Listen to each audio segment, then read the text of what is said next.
धाराशिव जिल्ह्यामध्ये मुसळधार पावसाने हजेरी लावली। मांजरा नदीला आलेल्या पुरामुळे शेतीचं मोठ्या प्रमाणामध्ये नुकसान झालं आहे। जिल्ह्यामधील अनेक भागामध्ये जोरदार पावसाने हजेरी लावली आहे। धाराशिवमध्ये मांजरा नदीला पूर आलाय, त्यामुळे शेतातही पाणी शिरलेलं आहे।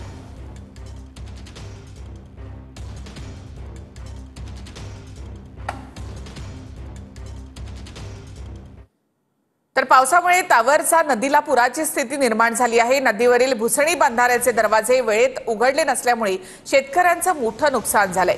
लातूरच्या तरवजा नदीला पूरस्थिती, त्यामुळे शेतीचं मोठं नुकसान झालंय।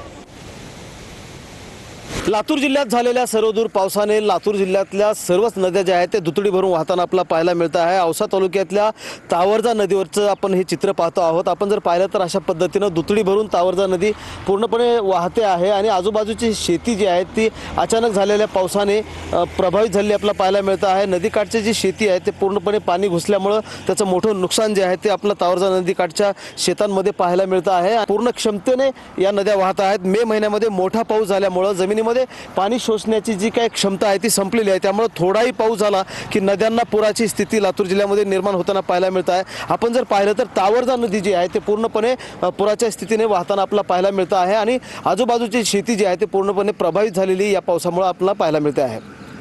महेंद्र जोंधळे, TV9 मराठी।